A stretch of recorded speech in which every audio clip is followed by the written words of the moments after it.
Mangwanani Malelepo Vukenjani Klekwas Manave Africa. Welcome to Africa Good Morning, the news and current affairs show bringing you everything you need to know happening on the African continent and beyond.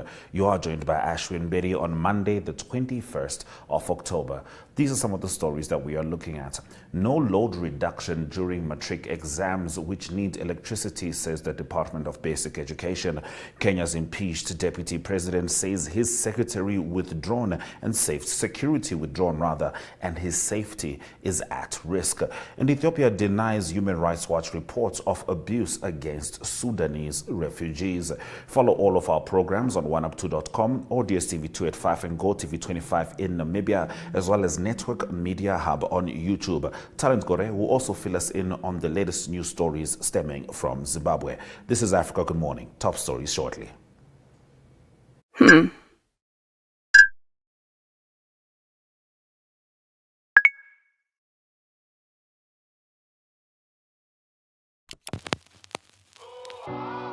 E-Ticket, your online ticket solution for events and event marketing, bringing you ease of mind and making sure that your event gets out there.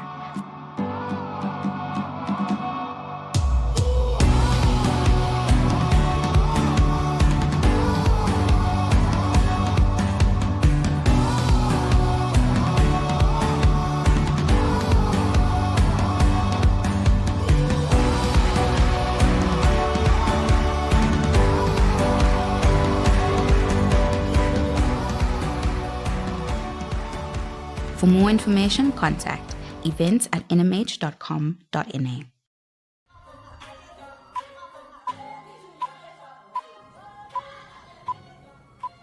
We start our top stories in South Africa, where the Department of Basic Education has said that it has been reassured by power utility Eskom and municipalities that load reduction will be suspended during the week of matric exams, where pupils will write computer-based subjects. Now, this was confirmed in a briefing yesterday. The municipalities and the South African Local Government Association promised that exams would run, even though we know there are those people who will want to switch off schools because of exams. Deputy Minister Mahabo Regina Mhlaule said the security cluster would monitor the exams and would respond to any incidents or disasters that may arise. Nearly 900,000 students will sit for their matric final exams today. 882,000 students will write in government schools and facilities, while 16,400 learners will write IEB exams. This is 4,000 more candidates than last year. 70 part-time monitors have been hired to oversee 987 high-risk centers to prevent irregularities like group coping or leaking of exams, said Minister Siviwe Gwarube, and this was at a briefing yesterday. Kenya's impeached deputy president Rigathi Gachagua has said yesterday his security protection team had been withdrawn and that President William Ruto would be responsible if anything happened to him. Gachagua, who has dismissed the charges against him as politically motivated, told journalists his safety was at risk. It's the most unfortunate thing that has ever happened to this country, that you can be so vicious to a man who helped you to be president, he told journalists. Now, referring to William Ruto, whose candidacy he supported in the 2022 elections, police spokeswoman Rezila Onyango declined to make an immediate comment and said she would make inquiries about Gachagua's statement on security protection. Ruto's spokesperson said they would only comment later. Gachagua told journalists his case was different as he had launched a legal challenge to his impeachment, so did not see his dismissal as final. Gachagua was impeached on Thursday on 5 out of 11 charges, including gross violation of the Constitution and stirring ethnic hatred, in a motion that was backed by opposition lawmakers and Ruto allies. He denied all the accusations. Now, a Human Rights Watch report alleges Sudanese refugees in Ethiopia's Amhara region have experienced multiple incidents of violence, abductions, and forced labor during the conflict between government forces and Fano militias. Security incidents have affected refugees who have fled Sudan's conflict since April 2023 between May and September 2024, according to the report. The situation worsened in August and September this year due to clashes between militias and federal forces near refugee camps. However, Ethiopia's Refugee and Returnee Service has dismissed the report's accusations of abuses, killings, and looting by local militias and informal gangs as unfounded and erroneous. Human Rights Watch urged the Ethiopian government to fulfill its obligations to protect refugees and relocate them to safer areas. Moving on to Mozambique, the country has been rocked by the murder of two prominent opposition figures, ratcheting up tensions ahead of planned protests against the election results. New opposition party Podemos lawyer Elvino Diaz, who was also an advisor to its presidential candidate Venancio Modlane, died alongside party official Paulo Guambe.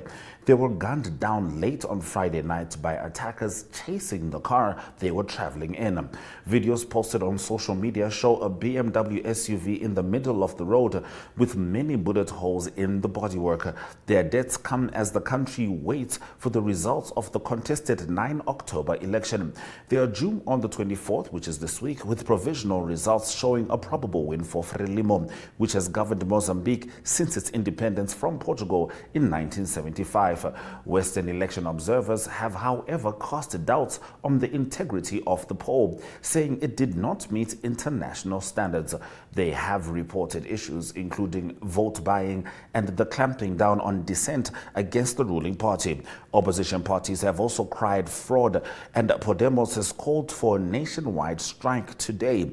There are fears now that the protests could turn bloody, with Mozambique security forces having opened fire on protesters in the past.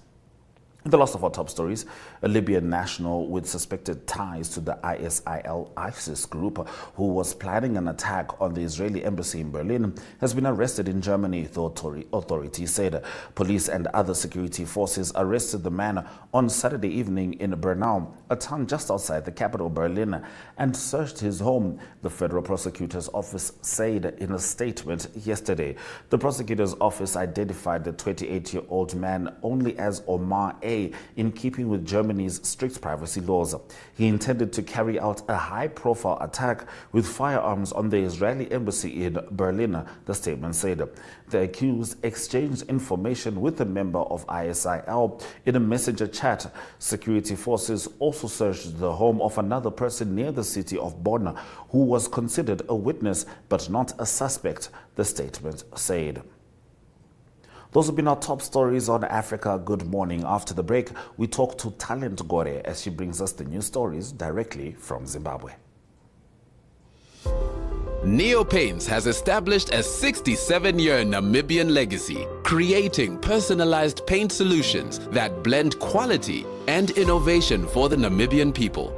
We pride ourselves in being a 100% Namibian-owned company, investing in our country and our people by employing and empowering true Namibians. With every brushstroke, Neopaints commits to our quality guarantee and always delivering a coat of excellence. At Neopaints, we always stay true to our country. We are as Namibian as you.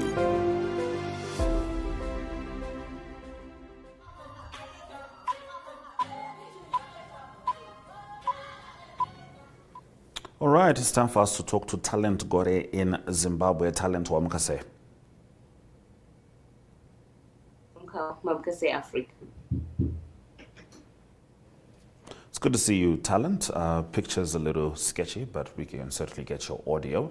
And we're going to get into probably one of the most contentious subjects in modern Zimbabwean history, which was the land reform program, which was orchestrated by Robert Gabriel Mugabe, which was done violently. And now there is land reform compensation, 535 applications for compensation with $548 million approved for both local and foreign farmers. Tell us more about this talent. The Zimbabwean government has said that it will compensate local and foreign white farmers who lost land and property more than 20 years ago in farm seizures meant to redress some of the wrongdoings of colonialism. About 4,000 farmers at that time lost their land, in which the land was redistributed to blacks. Apparently, the Minister of Finance, Minister Mtuli, announced on Wednesday in a meeting with diplomats that the government had approved 441 applications for compensation, with 351 million United States dollars from local farmers and 94 applications from foreigners, with 196.4 million. But only 1%, or rather 3.5 million, will be paid in cash their land. Foreigners will also receive an initial 20 million to be shared equally among the 94 from Denmark, Germany, Netherlands, Switzerland, and several countries in the Eastern Europe. That was said by the finance minister, who said that all of this will be done by the fourth quarter of 2024, meaning that by the end of this year, these farmers would have been given their compensation by the government of Zimbabwe. They're trying to redo the wrongdoings of the land reform program, so they're going to be compensating the white farmers who lost their land during the land reform program in the early 2000s. All right, talent. Well, there's no escaping the politics of this situation. Some people would allege, perhaps correctly so, that Robert Mugabe speared on this haphazard land reform program when he was waning in political popularity. Now, this was a ZANU-PF operation. Do you think that it will affect President Emerson Mnangagwa or even Vice President Constantino Chiwenga's standing in ZANU-PF, considering that the core of this was that they were saying they were giving land back and now they're paying money back for those land removals? Is this going to affect ZANU-PF negatively?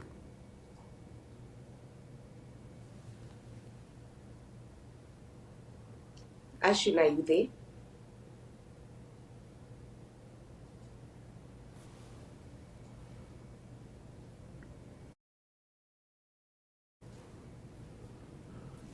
Talent, are you there? I'm not quite sure if I can hear you clearly. Ashuna. All right, okay. It seems like we have you back. I was asking about what this means politically for ZANU-PF, who had initiated the land reform program.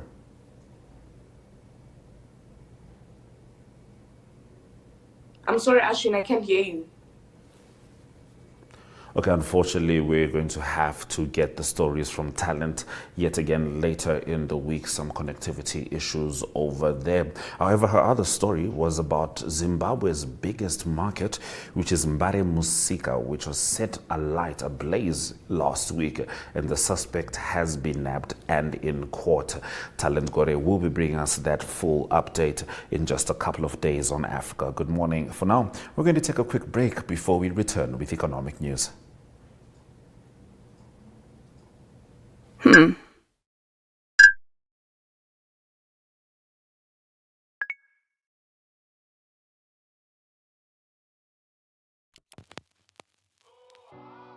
E-ticket, your online ticket solution for events and event marketing, bringing you ease of mind and making sure that your event gets out there.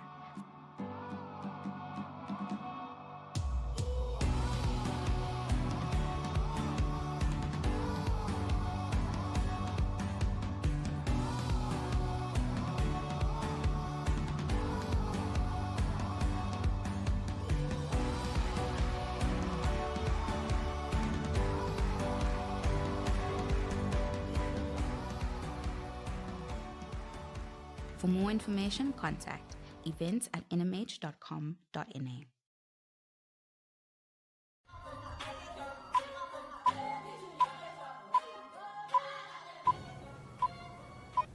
Let's get into economic news on Africa. Good morning. The government of Nigeria has revealed plans to bolster its tax base with the inclusion of a new tax bill directed at telecommunications companies.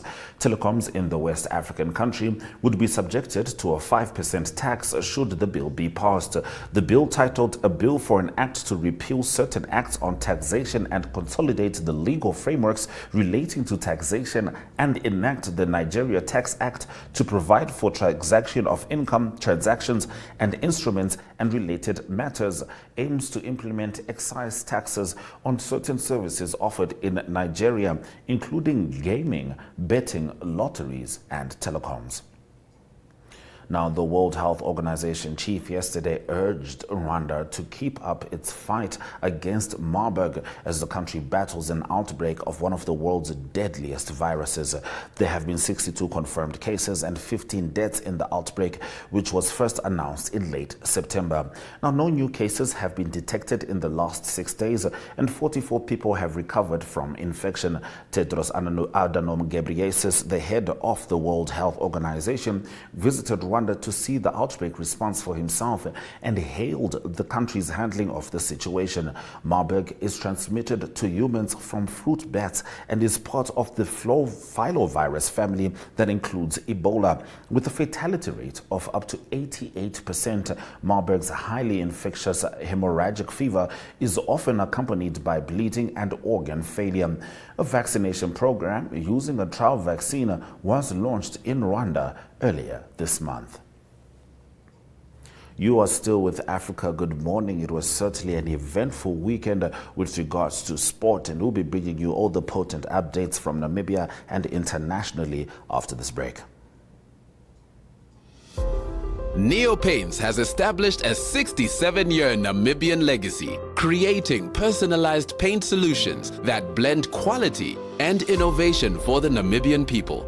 We pride ourselves in being a 100% Namibian-owned company, investing in our country and our people by employing and empowering true Namibians. With every brushstroke, Neopaints commits to our quality guarantee and always delivering a coat of excellence. At Neopaints, we always stay true to our country. We are as Namibian as you.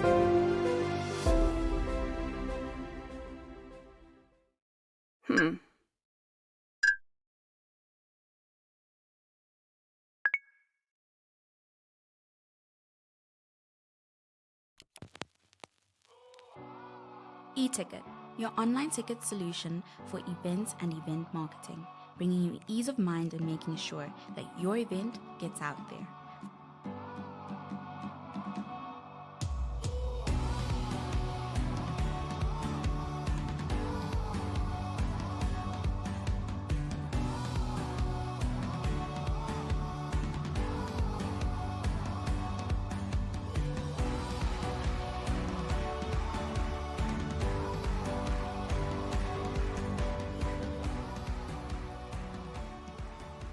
For more information, contact events@nhh.com.na.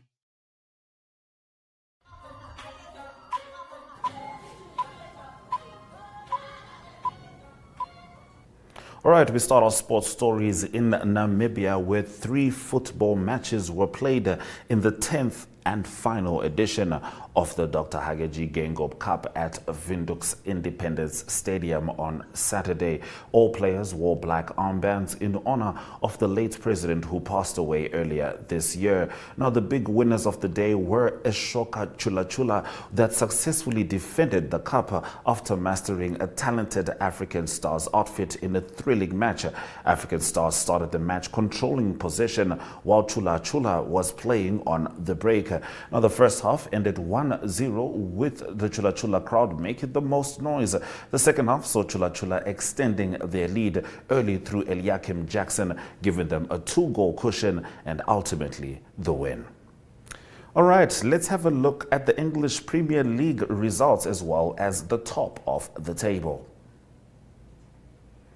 4-1 was the win for Tottenham against West Ham United. Kulusevski with the first opening goal there.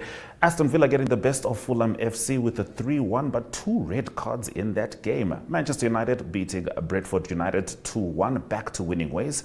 And it was Newcastle falling to Brighton's 1-0. Danny Welbeck with the goal in the 35th minute. Leicester City getting the best of Southampton. Another red card in that game, 3-2. Everton 2-0 in their game. Ndiaye and Keane getting it done. Bournemouth getting the best of Arsenal, which had a red card, and Wolverhampton falling in the last minute to Manchester City 2-1. Liverpool staying at the top with a 2-1 win against rivals Chelsea. And this is what the top of the table looks like. Liverpool, Manchester City, Arsenal 21, 20, 17 points respectively. Aston Villa also on 17, Brighton on 15 points, and Chelsea on 14 points. Moving on to Formula One, Charles Leclerc led a Ferrari 1-2 on a day when F1 title contenders Max Verstappen and Lando Norris struggled. Starting from 4th on the grid, Leclerc capitalized on a turn 1 clash between pole sitter Norris and second place Verstappen to take the lead downhill. From there, he delivered a masterful performance, securing his 3rd win of the season and the 8th of his Formula One career. Carlos Sainz finished 2nd, achieving his best result of the season after his victory in Australia. Meanwhile, Verstappen and Norris engaged in an intense battle for the final podium spot over the last 10 laps, with Norris initially crossing the line in 3rd. And in cricket, all-rounder Amelia Kerr delivered an impressive performance with both bat and ball, leading New Zealand to a 32-run victory over South Africa in the Women's 2020 World Cup final on Sunday, securing their first title after finishing as runners-up in 2009 and 2010. South Africa ended their innings at 126 for 9, with captain Laura Wolvaardt as the top scorer, making 33 runs from 27 balls. Openers Wolvaardt and Tasmin Brits gave the Proteas a solid foundation, putting together a 51-run partnership before Fran Jonas took the wicket of the Brits in the 7th over. However, New Zealand got it done. Congratulations to them, the T20 Women's Cup victors. This is Africa Good Morning. We'll be heading into the highlights shortly. Neo Paints has established a 67-year Namibian legacy, creating personalized paint solutions that blend quality and innovation for the Namibian people. We pride ourselves in being a 100% Namibian-owned company, investing in our country and our people by employing and empowering true Namibians. With every brushstroke, Neo Paints commits to our quality guarantee and always delivering a coat of excellence. At Neo Paints, we always stay true to our country. We are as Namibian as you.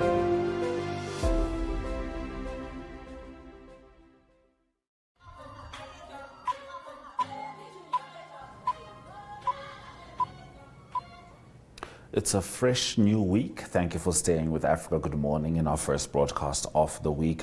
Here are some of the highlights from this morning. No load reduction during matric exams which need electricity, says the Department of Basic Education in South Africa.